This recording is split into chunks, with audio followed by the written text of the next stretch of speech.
Hello friends, English सीखने के YouTube channel में आपका स्वागत है। आज की 9वीं क्लास है। ऑलरेडी हम 8 क्लास कवर कर चुके हैं इंग्लिश सीखने की। आज की 9वीं क्लास में हम टेंस के बारे में बेसिक जानकारी देंगे आपको। चैनल को सब्सक्राइब कर लें इंग्लिश सीखने के लिए। साथ ही में आपको बताएंगे कि टेंस यानी बनते कैसे हैं। ज़्यादातर स्टूडेंट कन्फ्यूजन होते हैं कि टेंस आखिर कैसे बनाएं। तो शुरुआत करते हैं। राम आगरा जाता है, कभी हिंदी में टेंस इस तरह लिखा होगा, तो इसका टेंस कैसे बनाएं। सबसे पहले तो आपको सब्जेक्ट को जानना है। सब्जेक्ट इसमें राम है, ये ध्यान रखना। शुरुआत में ही सब्जेक्ट होता है। अब सब्जेक्ट राम है, एक वचन है या बहुवचन है, या नाम कितने, एक ही तो है ना, तो एक वचन होगा। और बहुत सारे होते तो बहुवचन होते। राम एक वचन है। उसके बाद यहां से पीछे से बनाएंगे जा, यानी जाना, खाना, खाता है, रहता है, पढ़ता है। तो यहाँ जाता है, जाने की मीनिंग क्या है, गो है। अब ध्यान रखना, जाते के बाद पीछे आगरा। अब इसमें ईएस, ऐसे ईएस का प्रयोग करते हैं कब, जब इसमें पीछे यानी इंडिपेंडेंट टेंस हो। ध्यान रखना, अगर इंडिपेंडेंट टेंस नहीं ध्यान रहे तो जाता, यानी ता तो ध्यान रहेगा आपको, ता है तीये ते, यानी जाता। तो राम गोज टू आगरा, अगर यहाँ बहुवचन होता तब ऐसे इसका प्रयोग नहीं करते। दूसरा टेंस है राम आगरा नहीं जाता, सिंपल है राम। उसके बाद नहीं आ गया तो इसमें क्या लग जाएगा, डज। ध्यान, एक चीज ध्यान रखना कि अगर एस या ईएस का प्रयोग कर रहे हैं तब तो डज का प्रयोग नहीं करेंगे, और एस ईएस का प्रयोग नहीं कर रहे हैं तब डज का प्रयोग करेंगे। Ram does not go to Agra, Ram does not go to Agra. Okay, ध्यान रखना, इसमें एस या ईएस का प्रयोग नहीं किया क्योंकि यहाँ डज लग गया, इसलिए Ram does not go to Agra. इस तरह सेंटेंस बना। आप कौन सा भी टेंस बना सकते हो। Mohan does not go to Agra, Sita does not eat food, या अगर बहुवचन वाला है तो वो भी बताएंगे आपको। अब तीसरा देखिए, मैं विद्यालय जाता हूं। तो मैं विद्यालय जाता हूं, सबसे पहले मैं की मीनिंग क्या है, आई है।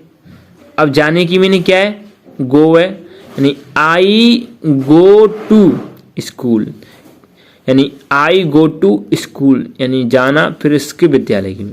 अब एक इसमें बात ध्यान रखना कि अगर टेंस बहुवचन में यानी मैं है, यानी मैं बहुवचन का रूप होता है, तो इसमें एस एस का प्रयोग नहीं होगा। अगर यहाँ एक वचन होता तो इसमें गोज हो जाता, यानी जीओ ई एस। यहाँ इसलिए मैं के साथ में गो ई एस नहीं लगेगा, यानी ये बहुवचन का रूप होता है, इसलिए यानी आई गो टू स्कूल। चौथा टेंस है कि वे खाना खाते हैं। अब चौथा टेंस देखिए, यानी वे खाना खाते हैं। तो सबसे पहले वे देखिए, वे इसमें क्या है, बहुवचन है, यानी दे। अब खाते की मीनिंग क्या है, ईट, या क्या हमें इसमें ऐसे इसका प्रयोग करेंगे, बिल्कुल नहीं करेंगे। क्यों, क्योंकि यहां पर दे बहुवचन है, यानी वे बहुवचन है, तो दे ईट फूड। ओके, दे ईट फूड। अब पांचवा टेंस है कि वे खाना नहीं खाते हैं। अब अंतर इसमें कि वे खाना नहीं खाते हैं, तो they do not eat food. अब मैं जो समझाने वाला था आपको वो यहां समझिए कि अगर बहुवचन है तो डू का प्रयोग होगा, डू नॉट का। अगर एक वचन है तब डज नॉट का प्रयोग होगा, यानी बहुवचन है तो डू नॉट का प्रयोग होगा, और एक वचन डज नॉट का। They do not eat food, they do not eat food. अब छठवा है, वह गाना गाती है, वह गाना गाती है। अब इसमें वह क्या है, एक वचन है, तो सी गाती की मीनिंग क्या है, सिंग्स सॉन्ग, यानी गाती की सिंग्स है। अब इसमें एस का प्रयोग होगा क्योंकि ये एक वचन है महिला, इसलिए एस का प्रयोग होगा ऐसे ही एस का। सी सिंग सॉन्ग, क्या होगा, सी सिंग सॉन्ग। बेसिक जानकारी आपको जितनी भी हो सकी बताई गई। अगली क्लास में कोशिश करेंगे और कुछ बेसिक जानकारी रह गई है उसको भी पूरा बताएंगे। टेंस, हर कोशिश तो यही है कि टेंस को आप बिल्कुल जीरो लेवल से सीखें और समझें, एक भी टेंस ना बोले बनाना कोशिश करेंगे।